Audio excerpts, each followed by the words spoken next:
அனைத்து தமிழ் நண்பர்களுக்கும் வணக்கம். நான் உங்கள் முனைவர் ரா முருகேஸ்வரி. நாம் இன்று ஐங்குறுநூற்றில் கிள்ளைப்பத்தில் உள்ள 281வது பாடல் மற்றும் பாடலின் பொருளை காணலாம். கிள்ளைப்பத்து. கிள்ளைப்பத்து என்றால் குறிஞ்சி திணை கருப்பொருட்களுள் ஒன்றான கிள்ளை பாடல்தோறும் இடம்பெறும் காரணத்தால் கிள்ளைப்பத்து எனும் பெயர் பெற்றது. கிள்ளை என்றால் கிளி. கிள்ளைப்பத்தின் 10 பாடல்களும் குறிஞ்சி திணையில் அமைந்தவை. குறிஞ்சி திணையின் கருப்பொருட்களுள் ஒன்று கிளி. கிளியின் செயல்களால் உள்ளம் மகிழ்ந்த தலைவனின் செயல்களை 10 பாடல்களில் பாடியுள்ளமையால் கிள்ளைப்பத்து எனும் பெயர் பெற்றது. திணை குறிஞ்சி. ஆசிரியர் கபிலர். கூற்று. தலைவி தன் தோழிகளோடு சோலையில் விளையாடினாள். அப்பொழுது அங்கு வந்த தலைவன் தலைவியை கண்டு காதல் கொண்டான். தலைவியும் அவனை விரும்பினாள்.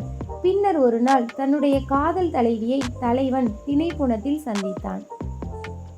பாடல். வெள்ள வரம்பின் ஊழி போகியும் கிள்ளை வாழிய பலவே ஒள்ளிலை இரும்பல் கூந்தல் கொடிச்சி பெருந்தோள் காவல் காட்டியவை. பாடலின் பொருள். தலைவன் கிளியை வாழ்த்துகிறான்.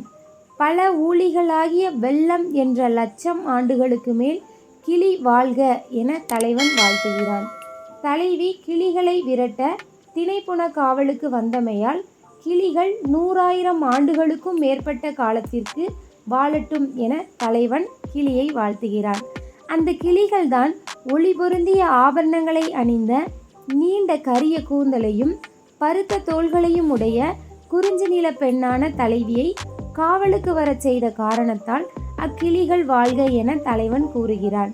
கிளிகள் விளைந்திருக்கும் திணையை உண்ண வருவதால் தானே தலைவி கிளிகளை விரட்டுவதற்காக திணைப்புண காவலுக்கு வருகின்றாள். அதனால் என்னால் தலைவியை கண்டு எளிதில் காதல் கொள்ள முடிகின்றது.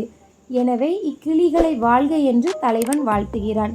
தலைவியை கண்டு காதல் கொள்ளவும் எளிதில் கண்டு மகிழவும் கிளிகள் உதவியதால் தன் நெஞ்சியை வெளிப்படுத்தும் விதமாக தலைவன் கிளியை வாழ்த்தியதாக இப்பாடல் அமைந்துள்ளது. நன்றி.